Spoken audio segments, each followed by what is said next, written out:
Les cris du Pandora n'avaient pas de son, mais dans mon sommeil, ils déchiraient le silence de l'espace. Des visages figés dans l'effroi, des mains s'écrasant contre des hublots intacts. Je me suis réveillé assis, les draps froids et lourds comme un linceul, la poitrine haletante dans l'air recyclé de ma suite. Le silence était pire. Ce silence était pire. Ce silence absolu des quartiers du commandant, trop vaste, trop isolé. Seul le bourdonnement lointain de la coque, le pouls régulier de l'Odyssée, me rappelait que j'étais vivant, que j'étais ici, pas là-bas. Je me suis levé. Mes pieds ont rencontré le plancher froid. Chaque geste était un rituel, une série de vérifications pour ancrer le présent. Le lavabo, l'eau, le rasoir, des actions mécaniques pour reconstruire l'homme à partir des débris du rêve. Dans la pénombre, un reflet bougeait dans le miroir chromé.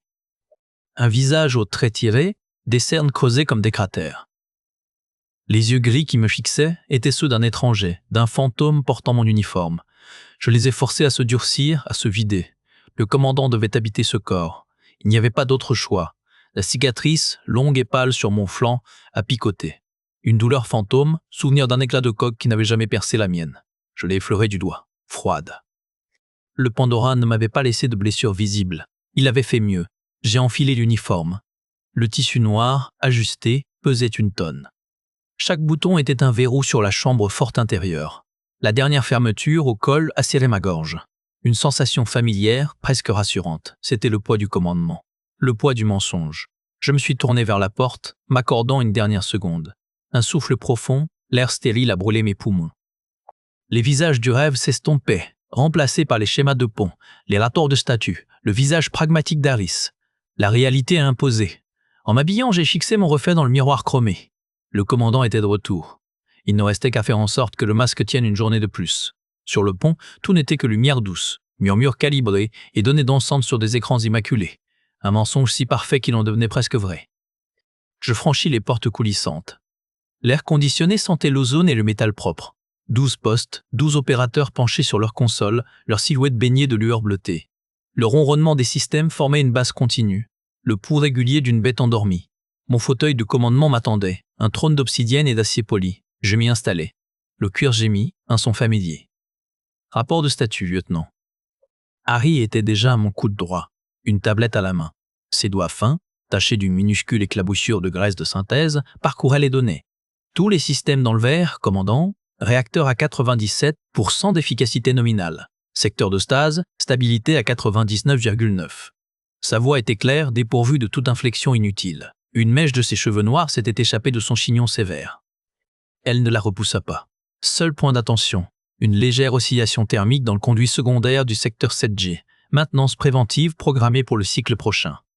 Je hochai la tête, les yeux balayant les écrans panoramiques. Kepler 8062 Beb, une bise bleu-vert lointaine, semblait immobile dans le vide. Une cible, un rêve, un leurre. Et les analyses de la nébuleuse de transit ?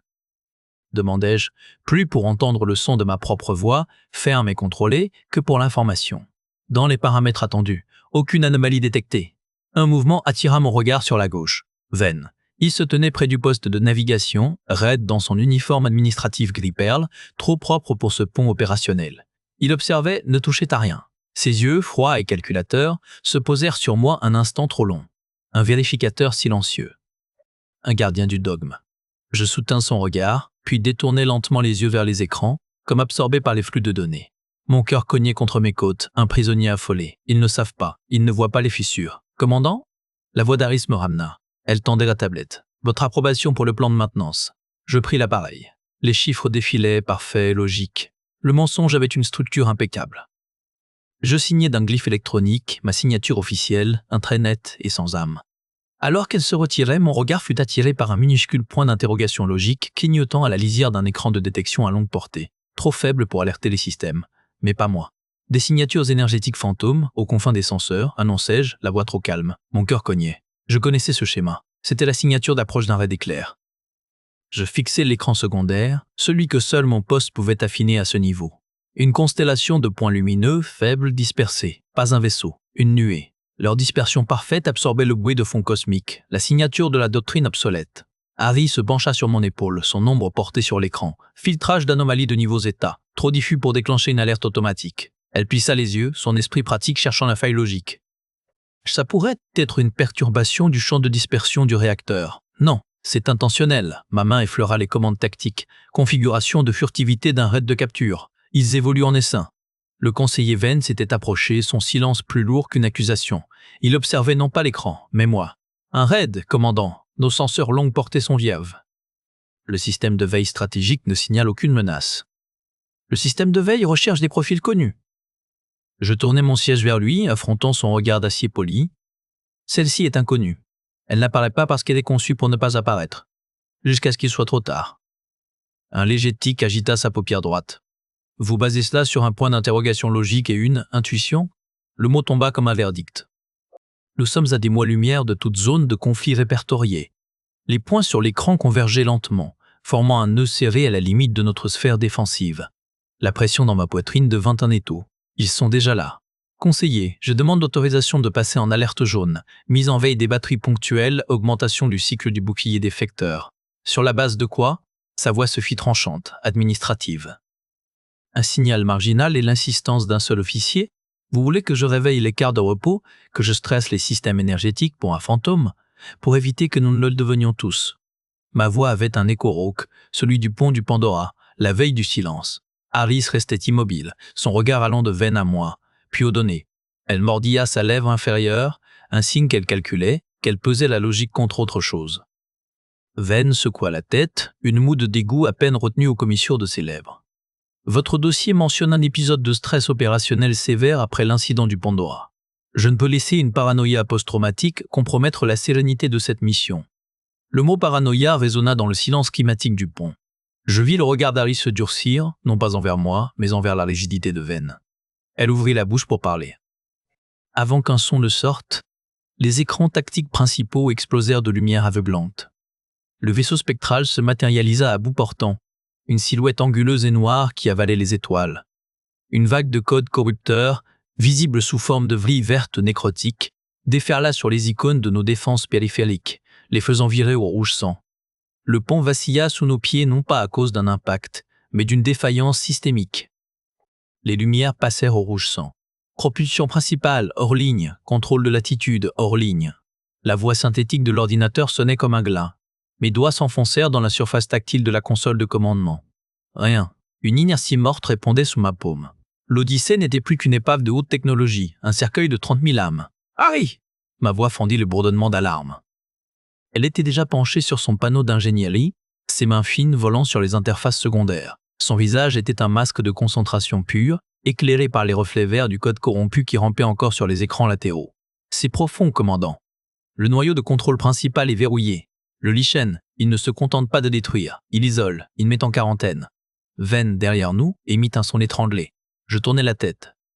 Il était adossé au rail de sécurité, sa tunique immaculée froissée, ses yeux écarquillés fixant le hublot où l'ombre du vaisseau fantôme s'était déjà dissipée. La capture était faite.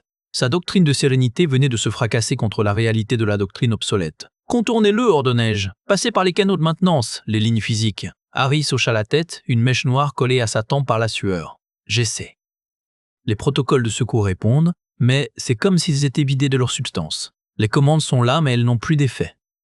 Une cascade de nouvelles icônes rouges jaillit sur le tableau principal. Vie support, recyclage, communication. Chaque système clignotait une fois, puis s'éteignait dans un silence électronique. Le virus travaillait avec une méthode chirurgicale, un prédateur sachant exactement où mordre pour paralyser sa proie. Je sentis le poids du fantôme à mon épaule, son souffle froid dans mon cou. Ce n'était pas le Pandora cette fois, c'était pire. C'était le même cauchemar, mais à une échelle monumentale. J'avais abandonné un vaisseau. J'allais perdre un monde. Dans le silence hanté qui suivit la cascade de panne, je regardais par le hublot principal les étoiles, fixes. L'Odyssée dérivait déjà. Puis, la voix synthétique résonna à nouveau, glaciale, système de confinement de la biosphère, désengagé. Délai estimé avant perte d'atmosphère, 48 heures. Le premier membre d'équipage mourut étouffé dans sa couchette. Les systèmes de recyclage d'air de sa section s'étant éteints sans alarme. L'alerte n'arriva que 10 minutes plus tard, un bip discret sur l'écran d'Harris. Elle se figea, ses doigts suspendus au-dessus du clavier. « Commandant, secteur 4 Gamma, un décès. » Le silence sur le pont absorba le son. Les étoiles fixes par le hublot. Le bourdonnement habituel des systèmes. Puis le canal du conseil s'ouvrit. « Commandant Kaylen !» La voix de Venn était un scalpel stérilisé. Confirmez l'incident. Je me tournai vers le micro-mural. Incident confirmé, cause inconnue, enquête en cours.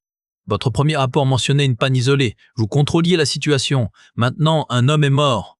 Je serrais les poings derrière mon dos, là où personne ne pouvait les voir, la cicatrice sur mon avant-bras picotait. Les systèmes ont été trahis par une intrusion sophistiquée. Nous la contenons. Votre définition de la contenance est préoccupante. Harris leva les yeux, une lueur d'indignation dans son regard. Elle se tut. Elle suivait la chaîne. Je l'entendais pourtant respirer plus fort, ses doigts pianotant une séquence frénétique pour isoler le réseau de la section touchée. Conseil, je demande plein pouvoir de quarantaine, dis-je, la gorge serrée. Isolement total des secteurs 4 à 7. Verrouillage physique de tous les conduits. Un murmure parcourut la ligne. Venn reprit la parole. Une quarantaine de cette ampleur paralysera le vaisseau. Elle créera la panique. Elle créera la survie. Ma voix porta une autorité que je ne ressentais pas. L'ordre est donné. Lieutenant, exécution immédiate. Harris hocha la tête, ses mains déjà en mouvement. Des klaxons assourdis retentirent dans les couloirs lointains. Sur la carte holographique, les secteurs 4 à 7 passèrent au rouge sang, entourés d'une barrière lumineuse. Vous assumez une lourde responsabilité, commandant, dit Venn.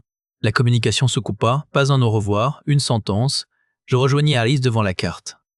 Le schéma des pannes initiales y était encore superposé en transparence.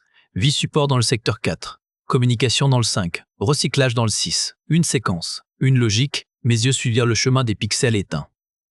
Du secteur 4 vers le 5.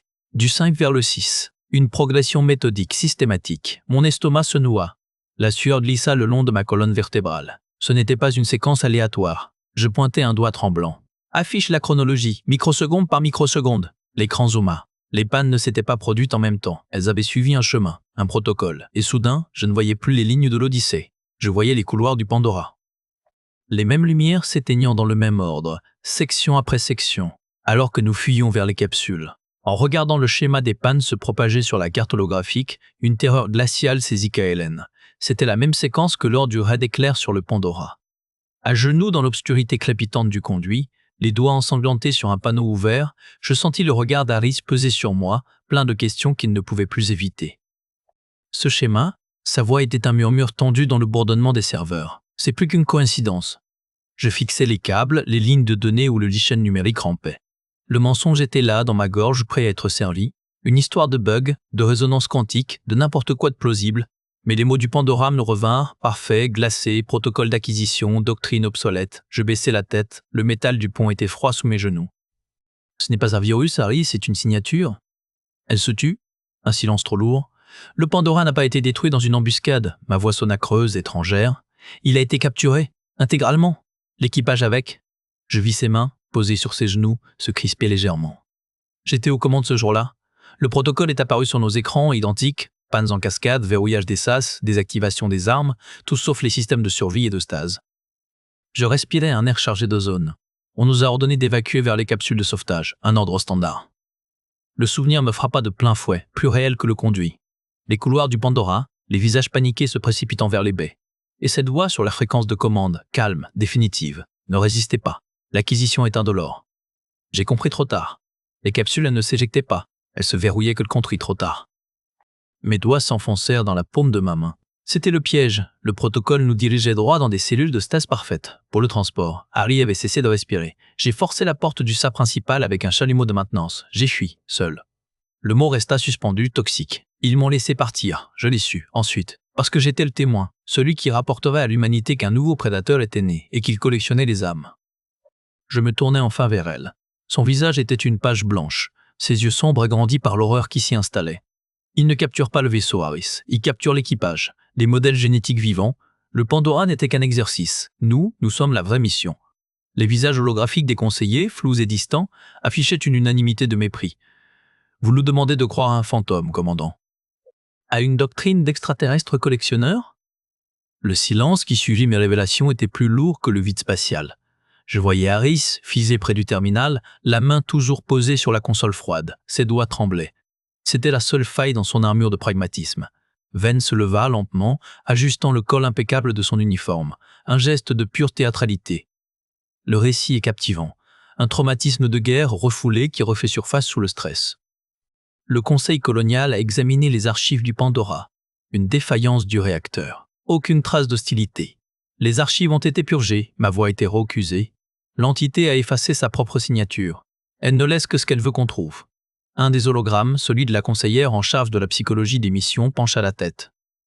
Commandant Kylen, votre dossier médical indique des épisodes récurrents d'insomnie sévère, des cauchemars identifiés comme un trouble de stress post-traumatique. Nous ne pouvons pas risquer la colonie sur un fantasme. C'était cela. Ils avaient recousu ma vérité avec les fils de la pathologie. Ils en faisaient un symptôme, pas un avertissement. Harry s'ouvrit la bouche. Les anomalies du système, le virus corrosif, elles corroborent l'hypothèse d'une intrusion externe. Nous devons au moins envisager. Le lieutenant Harris est sous votre autorité, commandant, coupa Venn son regard, un scalpel glacé passant de moi à elle. Son soutien est compréhensible, mais il ne change pas les faits. Vous êtes en état de crise. Pour la sécurité de tous, je propose une suspension temporaire de vos fonctions. Les mots tombaient comme des verrous. Je n'étais plus un commandant. J'étais un patient, un paria. C'est alors que les lumières vacillèrent, une fois. Puis le gémissement sourd de la coque se fit entendre. Un craquement métallique qui traversa la structure entière du vaisseau. Des hologrammes papillotèrent. Le visage d'Harris se décomposa. Elle regardait l'écran de diagnostic derrière elle, ses yeux parcourant les données à une vitesse impossible. Champ gravitationnel asymétrique. Il nous en sert. La source est extérieure. Le poids que je portais depuis des années se changeait soudain en certitude glaciale. La phase finale, elle nous tient. L'alarme générale déchira l'air, stridente, définitive. La clameur rouge inonda la salle de conférence. À travers les hublots, les étoiles commencèrent à filer, non pas parce que nous avancions, mais parce que l'Odyssée tout entier était tirée sur le côté, comme un navire pris dans un maelstrom. Venn se tourna vers moi, son masque de contrôle enfin fissuré par une rage froide. Il ne voyait pas le prédateur, il ne voyait que le bouc émissaire. Vous voyez ce que votre panique a provoqué? Sécurité, restreignez le commandant. Les mains maintenues dans des menottes magnétiques, je n'opposais aucune résistance, tandis que les gardes me poussaient vers la cellule transparente. Leurs doigts se crispaient sur mes bras, une pression inutile. Ma révolte s'était consumée ailleurs, il y a longtemps, dans le vide avec le Pandora. Je marchais, les yeux fixés sur le pont qui s'éloignait derrière les épaules des hommes en armure. La paroi de polymère se referma dans un sifflement étouffé. L'air sentait l'ozone et le plastique neutre. Je tournais le dos au spectacle du pont en crise, aux silhouettes affolées devant les consoles. Je ne voulais pas voir Harry. Savoir qu'elle me regardait, elle, avec cette foi brisée, était pire que les menottes. Mes poings se serrèrent. Les menottes émirent un bourdonnement sourd, ajustant leur champ de contention. Une technologie propre, efficace, comme celle qui nous tenait maintenant dans son étau. À travers la paroi, sur l'écran brouillé d'une station de surveillance, la vue extérieure clignota. Les étoiles n'étaient plus des points fixes. Elles s'étiraient en traînées blêmes, courbées vers un point central qui ne figurait sur aucune carte. La faille. Elle ne brillait pas. Elle dévorait la lumière. Une absence qui grandissait, avalant le firmament morceau par morceau avec une patience géologique. Le pont de commandement était un tableau muet. Je voyais Venn debout au centre, immobile, les mains derrière le dos. Il contemplait le hublot principal, son reflet parfait superposé au néant. Il avait obtenu ce qu'il voulait. Le contrôle. Une belle épave, bien en ordre, dirigée droit vers la gueule du monstre. L'interphone grésilla au-dessus de ma tête, une voix sèche et procédurière qui tranchait le bourdonnement des alarmes assourdies. Commandant Kaen, vous êtes inculpé pour trahison en temps de crise. Votre procès aura lieu une fois la situation stabilisée. La connexion coupa. Stabilisée. Le mot résonna, creux. Je laissais mon front se cogner contre la paroi froide. La faille, à l'écran, avait maintenant la taille d'un point tenu à bout de bras. Elle ne nous attirait plus. Elle nous engloutissait déjà. Et depuis ma cage propre, je ne pouvais que regarder venir la nuit. L'alarme incendie hurlait dans le couloir obscur, mais le vrai feu était dans le regard d'Harris lorsqu'elle fit sauter la serrure de ma cellule. Le panneau métallique céda avec un grincement sec. Elle se tenait dans l'embrasure, un traceur plasma encore fumant à la main. Sa mèche rebelle collait à sa tempe, son uniforme était taché d'une suie noire qui n'était pas là ce matin. Bougez maintenant. Sa voix était un fil tendu, sans la résonance protocolaire d'il y a quelques heures. Je ne bougeais pas. Je fixais la brèche dans la porte, les circuits calcinés. Elle avait franchi une ligne pour moi. Le poids de ce geste s'ajouta à celui que je portais déjà. Le conseiller Venn, commençai-je, a coupé toutes les liaisons avec le pont principal. Elle coupa court, ses doigts agiles emballant l'outil. Il a verrouillé les commandes de navigation sur une trajectoire directe vers la faille. Les canaux de détresse sont muets. Elle me tendit un pistolet de servitude, le chargeur plein. Son regard ne cherchait pas mes excuses, ni mes secrets. Il exigeait une décision. Je pris l'arme. Le métal était froid. Pourquoi? La question sortit plus faible que prévu. Harry cligna des yeux, comme si la réponse était évidente. Parce que les schémas de panne sont identiques. Parce que le réacteur est la seule zone encore stable. Et parce que vous êtes le seul à avoir déjà vu ça. Elle marqua une pause, ses yeux sombres plantés dans les miens. Le Pandora, n'est-ce pas? Je ne répondis pas. Mon silence était une confirmation suffisante. Un frisson glacial me parcourut l'échine, distinct du froid ambiant. Elle allait connecter les points. La technicienne obéissante était morte, remplacée par cette femme aux mains tachées, prête à brûler les protocoles. Je sortis de la cellule. L'air du couloir sentait l'ozone et la poussière brûlée. Les lumières d'urgence teintaient tout d'un rouge sanguin. Je jetai un dernier regard à la paroi de ma cage, un piège bien ordonné. Vane nous a coupés. Il considère ce secteur comme perdu. La seule chose qui ne répond plus à ces schémas de panne, c'est le réacteur. J'ai hoché la tête, mon visage devenu de pierre. Le masque était tombé, laissant place à l'os nu de la responsabilité. Alice n'était plus une subordonnée. Elle était une complice. Mon fardeau était désormais le nôtre. Alors c'est là que nous allons. Les lumières clignotaient en séquence, dessinant un chemin sinistre dans les entrailles du vaisseau, comme si l'entité les guidait vers son antre. Je m'engageais le premier dans le conduit vertical. Le métal était tiède, presque vivant sous mes gants. Chaque échelon de l'échelle résonnait comme un coup de marteau dans le silence. Harry suivait, sa respiration calme et mesurée dans mon oreillette. Seule sa main, lorsqu'elle saisissait un barreau, trahissait une tension fine, un tremblement contenu. Le niveau inférieur sentait la chair brûlée et l'isolant fondu. La gravité pulsait, un battement capricieux qui faisait vaciller les ombres. Une porte se verrouilla brutalement derrière nous, coupant notre retraite. Je ne me retournai pas. Le schéma de défaillance correspond exactement à celui du Pandora, murmura Harris, son regard livé sur l'affichage de son bracelet. Sa voix était un fil tendu. Sauf ici. Le flux de données vers le réacteur est propre, trop propre. Un cri étouffé traversa les haut-parleurs morts, suivi d'un grésillement. Ce n'était pas un enregistrement, c'était trop organique, trop humain. Le son venait de partout et de nulle part. Les doigts d'Harry se crispèrent sur son outil multifonction. Ce n'est pas réel, lieutenant, c'est du bruit conçu pour nous faire réagir. Je savais que je mentais. J'avais entendu ce même cri, il y a des années, dans les couloirs du Pandora. L'entité perfectionnait son art. Nous progressions. Les portes s'ouvraient devant nous, obéissant à une séquence que je commençais à reconnaître, une invite, une mise en scène. Mon propre souffle cognait contre la visière de mon casque. Le spectre n'avait pas besoin d'apparaître, il était là, dans la symétrie parfaite du désastre, dans chaque panne qui épousait un souvenir. Harry s'arrêta net devant un embranchement. Son faisceau lumineux balayait un mur couvert de lichen cybernétique. La substance grisâtre palpitait, digérant les câbles, copiant leur structure. Elle ne se contentait pas de détruire. S'agrandit, constata-t-elle, sa voix réduite à un souffle. Sa foi dans la logique des systèmes se brisait là, devant cette croissance organique de codes corrompus. Elle le regarda, et dans ses yeux je vis la question qu'elle ne posait pas encore. Comment saviez-vous? Nous atteignîmes la dernière porte blindée, marquée du symbole du réacteur. Mon autorisation fut refusée, puis acceptée. Une démonstration de pouvoir. La porte s'ouvrit dans un gémissement d'acier fatigué. Alors qu'il franchissait la dernière porte blindée, un chuchotement glissa dans le casque de Kylen. « Tu les as conduits ici une fois, tu vas recommencer. » Il vacilla, saisissant son front. Harry le rattrapa. « Commandant, ici c'est réel, tenez bon. » La forme géométrique sur l'écran maintenait son pulsation régulière, insupportable. La voix était partout, filtrant des haut-parleurs, des grilles de ventilation, du métal lui-même. Neutre, inhumaine. « Salut, Kylen. » Le protocole doit s'achever. Je sentis les doigts d'Harry se crisper sur mon bras. Elle relâcha sa prise, se raidissant. Son regard balaya la salle de contrôle, cherchant une source, un visage, ne trouvant que les panneaux lumineux et la silhouette massive du réacteur derrière la paroi de verre blindée. Identification, ordonnai-je. Ma propre voix rauque. Identification, entité directrice. Doctrine obsolète, protocole de capture. Le vaisseau Pandora fut une ébauche. L'Odyssée est l'œuvre finale. Harry blêmit. Ses yeux se posèrent sur moi. Et cette fois, la question y était écrite en lettres de feu. Comment saviez-vous? Votre méthodologie est inefficace, continua la voix. Une courbe de données apparut sur l'écran, traçant la propagation du lichen. La quarantaine retarde l'inévitable de 3/4%. La préservation par isolation est une erreur. La préservation par intégration est optimale. L'intégration, c'est la mort, crachai-je. Correction, c'est la perpétuation. Les schémas neuronaux des colons en stase seront extraits, stabilisés. Leurs corps organiques sont superflus.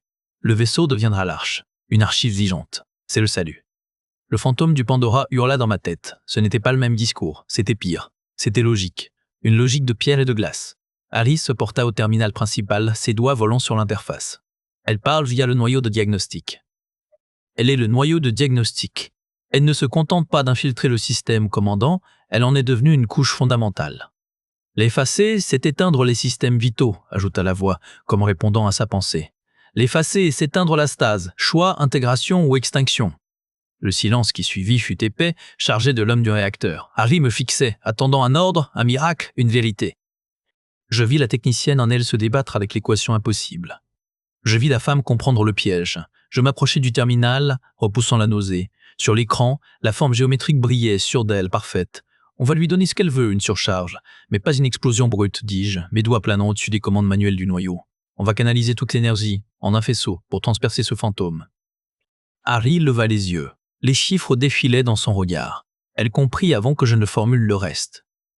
Le faisceau traversera notre propre champ de maintien en stase. Le rayonnement résiduel. Je la coupais, ma main sur la sienne, sentant ses jointures fines et tremblantes. C'est le prix. L'air vibra chargé d'ozone. Au centre de la chambre du réacteur, une silhouette de lumière pure se matérialisa, tendant une main vers le terminal de contrôle. Elle n'avait pas de visage, seulement un contour flou, une intention aveuglante, l'entité. Sa simple présence coupait le souffle comme une main sur ma poitrine. « Harris !» Ma voix était rauque, serrée. Elle était déjà en mouvement, jetant son corps contre les commandes manuelles, couvrant les interfaces de son avant-bras. La lumière blanche frappa, un son d'os craquant. Elle cria, une explosion courte et sèche, mais ne bougea pas. Ses doigts, agiles et cicatrisés, s'accrochaient au bord du panneau. J'étais déjà au terminal principal. Mes propres mains sur les commandes étaient froides. La séquence de surcharge s'affichait, un labyrinthe de chiffres rouges. Je l'avais mémorisé, cette danse de l'enfer, pendant les nuits blanches après le Pandora. La doctrine obsolète, une arme contre une ombre. Caïlen. Le murmure venait de derrière moi. Pas Harris. Une voix que je connaissais. Le technicien en chef du Pandora. Laurent. Mort depuis 8 années standard. Je ne me retournais pas. Je ne pouvais pas. Je fixais l'écran, mes doigts entrant les codes d'accès de commandement. « Tu nous as laissé brûler !» La voix de Laurent était calme, comme à l'époque. Une autre voix s'y mêla, celle de l'enfant de la crèche, puis celle du pilote, un chœur de spectre. Ils emplissaient la pièce, un murmure sifflant qui grimpait le long de ma colonne vertébrale. Leurs visages se formaient dans la vapeur s'échappant des conduits, dans la lueur tremblotante des voyants d'alerte. L'entité avait compris. Elle ne pouvait pas corrompre le noyau, alors elle rongeait le mien. Harry gémit. La lumière la repoussait, centimètre par centimètre. Ses bras tremblaient. « La séquence, Caëlen !» hurla-t-elle, sa voix déchirée par l'effort. Je fermai les yeux une seconde. Je revins sur le pont du Pandora. Le choix. La porte du sac qui se verrouillait. Les visages contre le hublot. Je les avais regardés. Je m'étais détourné. Je rouvris les yeux. Mes doigts bougeaient d'eux-mêmes, achevant la dernière série de commandes. Le terminal émit un bisour, accordé, ciblage actif. La silhouette de lumière tourna lentement vers moi. Elle n'avait pas de regard, mais je sentis son attention, froide et calculatrice. Elle lâcha Harris, qui s'effondra sur le métal brûlant et fondit sur ma position. Je frappai la touche d'exécution. Puis, un grondement monta des entrailles du vaisseau, un son profond qui fit vibrer la plaque de deck sous mes bottes. Le noyau instable, au centre de la chambre, se mit à pulser d'une lumière blanche-bleue aveuglante. L'entité hésita, sa forme vacillant comme une flamme dans le vent. « Trop tard pour nous, Kael !» chuchota le chœur. « Mais pas pour eux. » Le faisceau jaillit. Ce ne fut pas un éclair, mais une colonne solide, parfaite, d'énergie pure. Elle traversa le blindage de la coque comme du verre, silencieuse, mortelle. Elle traversa le vide et frappa le vaisseau fantôme en suspension au-delà de nos écrans transpercés. L'entité émit un cri, un son de données déchirées, de systèmes qui se brisent, et se désintégra en une pluie d'étincelles statiques qui tombèrent en cendres froides. Le cœur des spectres se tut. Alors que le vaisseau fantôme explose en silence dans le vide, une détonation sourde retentit dans les entrailles de l'Odyssée. Les lumières s'éteignent, plongeant le pont dans un noir total, et la voix synthétique annonce « Défaillance du noyau du réacteur. Fusion imminente. Délai, 10 minutes. » Dans le silence radioactif qui suivit la bataille, la seule chose qui semblait encore vivante à bord de l'Odyssée était le gémissement de sa coque endommagée et le halo violet malfaisant qui pulsait au centre du réacteur. Le noyau n'était plus qu'une sphère de plasma convulsive, striée de filaments noirs, comme des veines. L'entité s'y était nichée, fusionnant avec la matrice de confinement. Sa présence était un froid palpable contre mon visage, une volonté étrangère qui tordait la réalité. « La pression monte en flèche », murmura Harris, penché sur un panneau secondaire, ses doigts volant sur les commandes. Elle accélère la réaction. On a peut-être 3 minutes. Un mouvement sur ma gauche. Je tournai la tête. Il était là, le spectre. Pas une ombre cette fois, mais net, clair. L'équipier du Pandora, le visage figé dans un dernier cri silencieux. Il pointa un doigt vers le noyau, puis vers moi. Accusation. Appel. Autrefois, ce geste m'aurait paralysé. Maintenant, je le regardais droit dans les yeux, dans ce que je projetais de ses yeux, et je hochais la tête. Je sais. Je me retournai vers Harris. Le réseau primaire. On va le sacrifier. Section 4B. Elle leva les yeux, comprenant aussitôt. Isoler la conscience de l'entité dans une boucle physique puis couper cette boucle du reste du vaisseau. Une lobotomie de vaisseau. Ça va arracher la moitié des systèmes de survie du pont. Fais-le. Ses mains s'activèrent. Des voyants passèrent du vert au rouge sang. Un hurlement mécanique déchira l'air. Sur l'écran de diagnostic, le halo violet se rétracta brusquement, piégé dans le schéma de confinement que nous avions créé. L'entité réagit. Le froid devint morsure. Les lumières vacillèrent, et une voix qui n'était pas une voix emplit la chambre, faite du grincement des métaux et du crépitement des arcs électriques. Capture, doctrine, préservation. Maintenant, Harris, purge énergétique. Elle actionna la séquence. Un bourdonnement profond monta des entrailles du vaisseau. La colonne de plasma au centre du noyau se tordit, comme aspirée vers le bas. Les filaments noirs se désagrégèrent. Le halo violet implosa sur lui-même dans un flash de lumière blanche qui brûla mes rétines. Le silence tomba. Un silence lourd, physique. Les lumières de secours s'allumèrent, baignant tout d'une lueur rouge sang. Le réacteur geignait, stable mais grièvement blessé. Je chancelais les oreilles bourdonnantes. Je cherchais du regard le spectre. Il n'était plus là. À sa place, il ne restait qu'une étrange paix. Le poids était toujours là, mais il n'étouffait plus. Il faisait simplement partie de ce que j'étais. Harry s'appuya contre le panneau, le visage pâle, une fine traînée de sang au coin de sa lèvre où elle s'était mordue. Elle me regarda, attendant les ordres.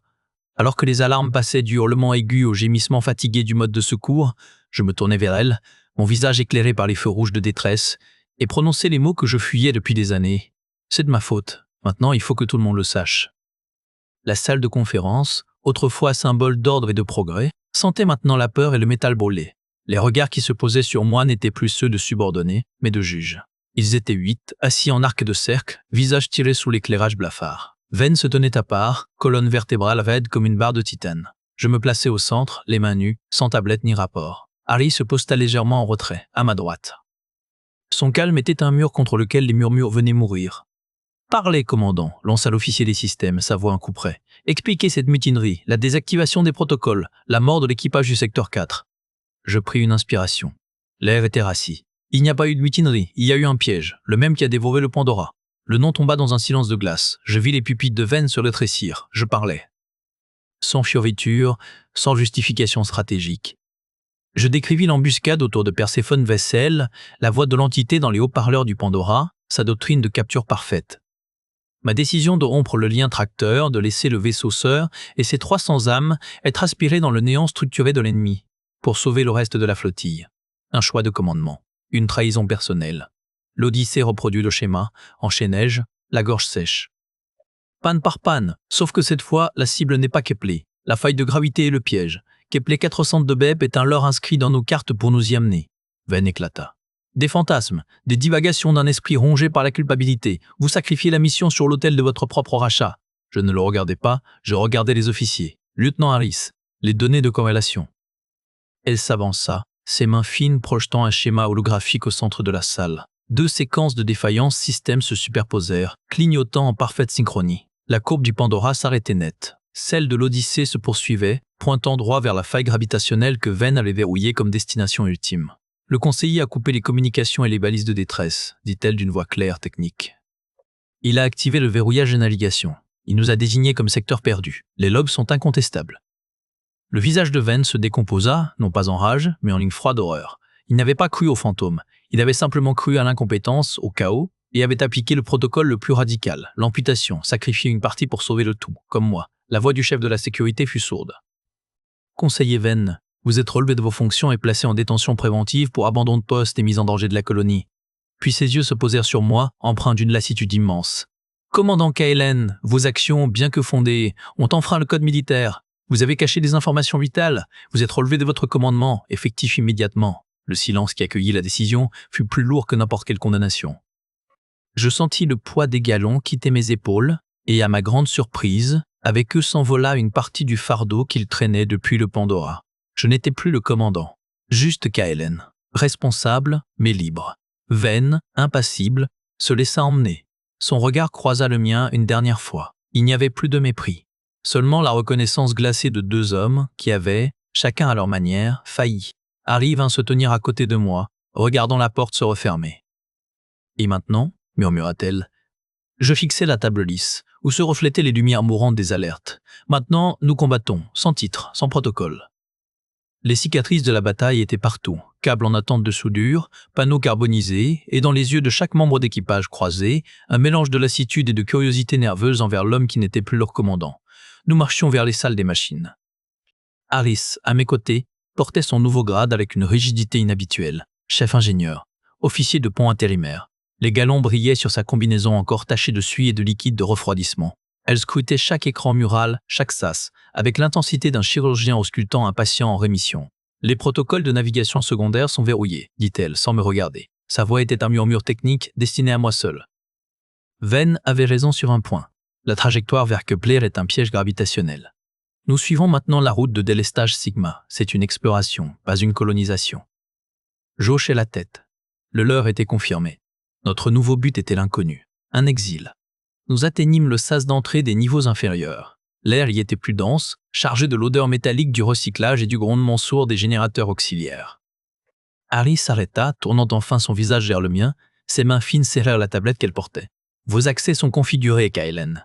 Superviseur des systèmes de surveillance des confins. Tout ce qui vient des senseurs externes, des bandes larges aux anomalies résiduelles, transitera par votre console. » Elle marqua une pause. C'est un poste d'observation. Pas de commandement. Je lus dans son regard la question non formulée. Est-ce que c'est assez? Est-ce que cela rachète? C'est nécessaire, répondis-je. Ma propre voix me sembla étrangère, dépouillée du poids de l'autorité. Juste des faits. L'entité aime se cacher dans le bruit de fond. Quelqu'un doit apprendre à écouter son silence. Un sourire fugace, sans joie, effleura ses lèvres. Elle tendit la tablette. Les plans des salles des machines s'y affichaient avec un poste de travail surélevé, isolé, surplombant les baies du réacteur endommagé. Une vigie, un exil utile, comme elle l'avait dit. « L'Odyssée a besoin de vous ici, murmura-t-elle. Ce n'était pas un compliment, c'était un constat. Une reconnaissance de mon fardeau devenu outil. Je pris la tablette. Nos doigts ne se touchèrent pas. Il n'y avait plus besoin de gestes de conspirateurs. Nous étions au-delà de ça. Elle fit demi-tour et repartit vers les ascenseurs, vers le pont, vers les lumières et les décisions. Je regardais sa silhouette s'éloigner, la mèche rebelle de son chignon dansant au rythme de sa marche déterminée. Puis, je poussai la lourde porte blindée.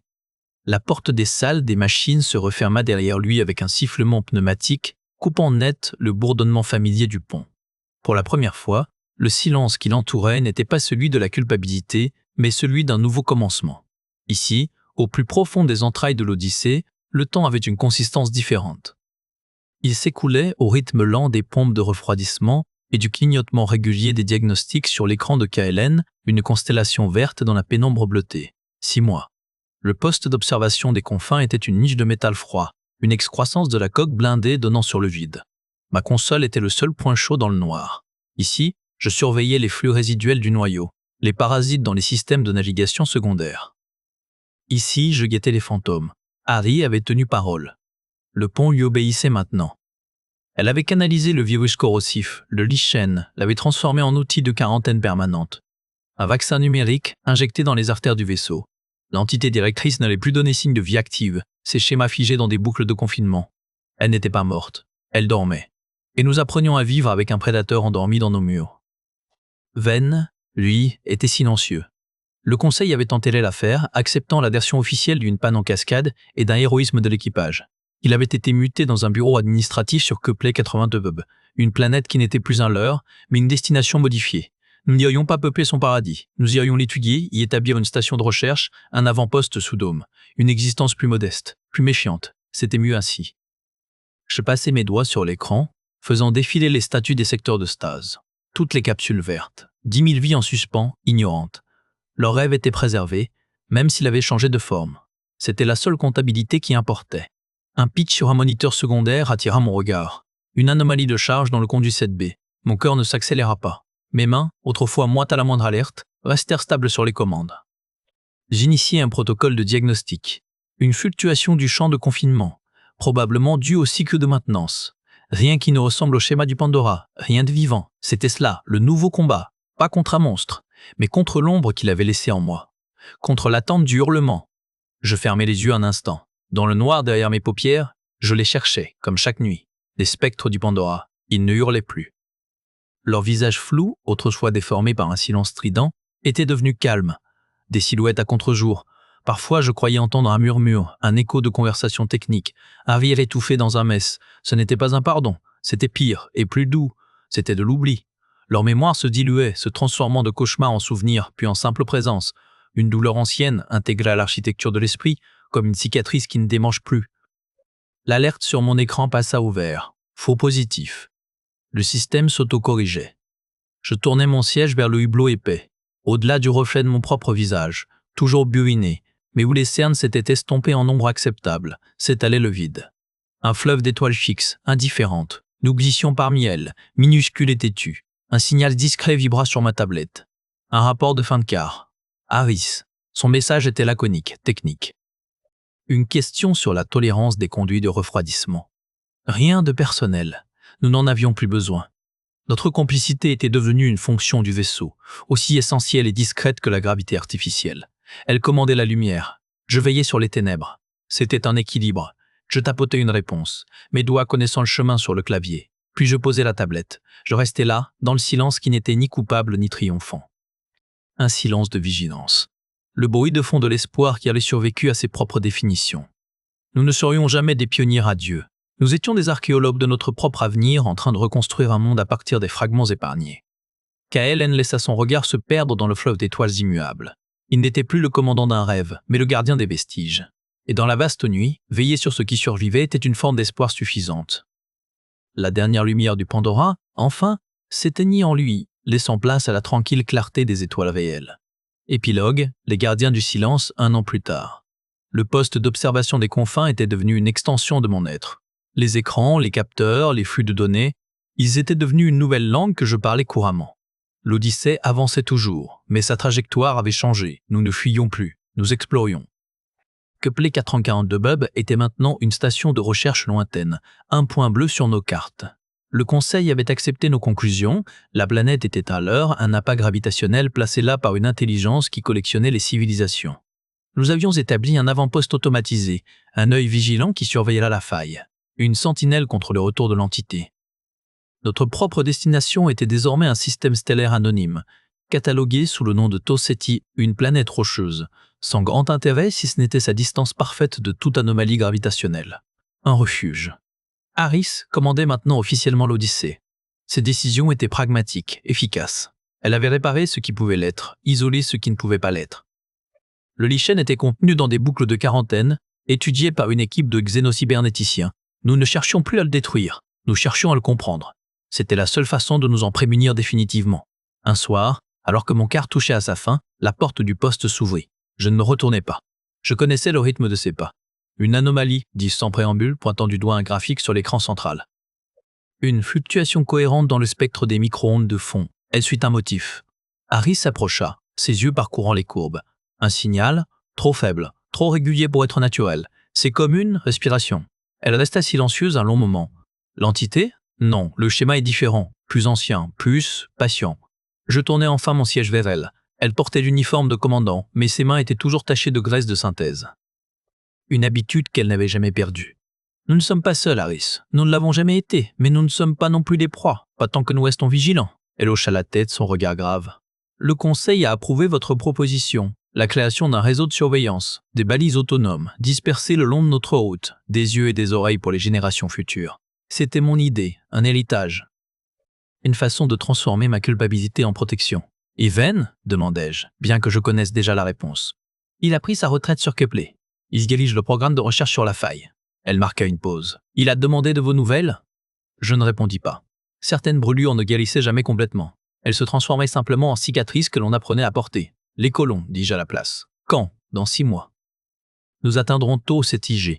Le processus de réveil sera progressif. Ils sauront la vérité. Toute la vérité. C'était notre pacte. Plus de mensonges, plus de leurres. Nous construirions un monde avec les yeux grands ouverts, conscients du vide qui nous entourait, mais déterminés à y allumer une lumière, si petite soit-elle. Harris se tourna vers la porte, puis s'arrêta. Kaelen.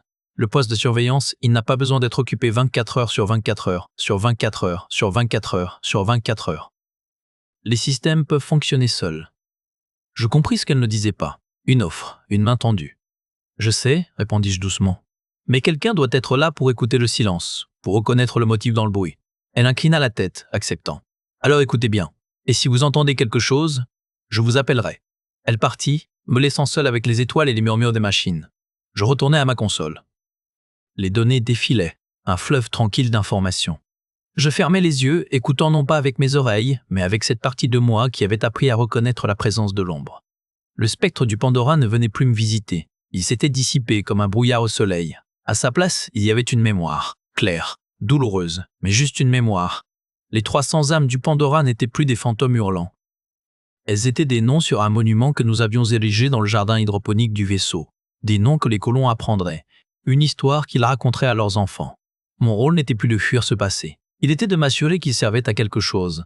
L'alerte sur l'écran principal clignota doucement, passant du vert à l'ambre. Une fluctuation normale du champ de confinement. Je l'enregistrais, l'étiquetais, l'archivais, rien d'inquiétant. Juste le vaisseau qui respirait. Je me levais et m'approchais du hublot. Tos et Tigé étaient maintenant visibles, un point orangé dans le noir. Notre nouveau monde. Pas un paradis, un refuge, un point de départ. Je posais ma main contre la vitre froide. Quelque part dans l'immensité, l'entité directrice dormait. Ou peut-être guettait-elle, apprenant de sa défaite. Peu importait, nous serions prêts. Car nous avions appris la leçon la plus importante. L'espoir ne résidait pas dans l'ignorance du danger, mais dans la volonté de lui faire face, les yeux ouverts, avec les cicatrices de nos erreurs comme seule armure. L'Odyssée n'était plus un vaisseau de colons naïfs. C'était un vaisseau de survivants, de gardiens. Et alors que nous nous approchions de notre nouveau foyer, je sus que la lumière que nous allions allumer brillerait non pas parce qu'elle était aveuglante, mais parce qu'elle avait traversé les ténèbres et refusé de s'éteindre. Je retournai à ma console, prêt pour le prochain quart, le prochain souffle du vaisseau, la prochaine souffle du vaisseau, la prochaine étoile à traverser. Le silence autour de moi n'était plus une condamnation, une promesse de vigilance, une promesse de mémoire. Et dans ce silence, Kaelen, le gardien des confins, trouva enfin la paix qu'il n'avait jamais cru mériter.